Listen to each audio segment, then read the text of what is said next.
Our patient, we'll call Jennifer, came to see us from Idaho and has an elbow that has been actually surgically reconstructed. She had been through a lot of wear and tear. She was a barrel racer and had chronic issues with her elbow involving the tendon that runs along the outside. She had gone in and had it released, where they make an incision and they let out some of the fluid that's been entrapped and release the tendon. After she had that surgery done, she actually had more issues because there was a nerve that was nicked in the process. Jennifer was now dealing with the same pain that she had had originally, only now she had more scar tissue in there from the surgical intervention and a nerve that was irritated. So she had, in addition to the pain that she had been experiencing originally, now some pain that was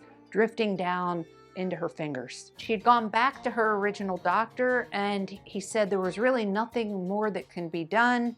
She should try to go to rehab, but was still to no relief. She was not able to grip her reins and really put that elbow under any real duress while she was running barrels, so she was just not able to do it anymore. She decided to come to see us. We evaluated her elbow using ultrasound technology. We were actually able to see a collection of scar tissue that was formed around that nerve and around the surgical site that was causing a lot of irritation. And we were able to reproduce the pain by pressing on that collection of scar tissue while we were watching it in real time on the ultrasound. Once we were able to isolate that problem, we then placed the regenerative medicine using ultrasound guidance into that collection of scar tissue in the elbow, right adjacent to that tendon, and bathed that whole area with nourishment, nutrients, cushioning, lubrication, and creating a very healthy environment in an otherwise very toxic environment that she had post-surgically. Once Jennifer left our office, it took her a little bit of time. The elbow can be a little bit sore longer than some of the other joints initially post-injection.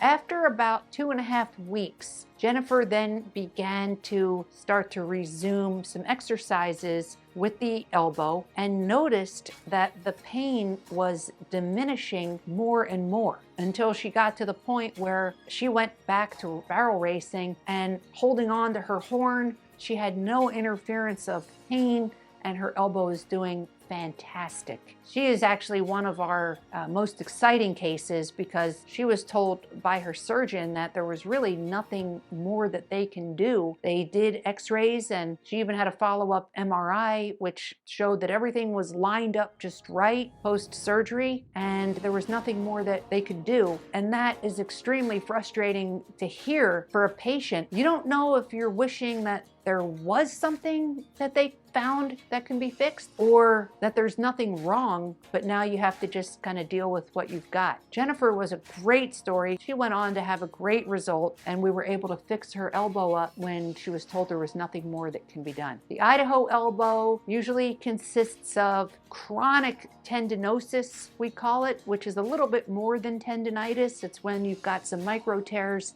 in that tendon. The sheath that the tendons are in is very thick and irritated. We refer to this as the Idaho elbow.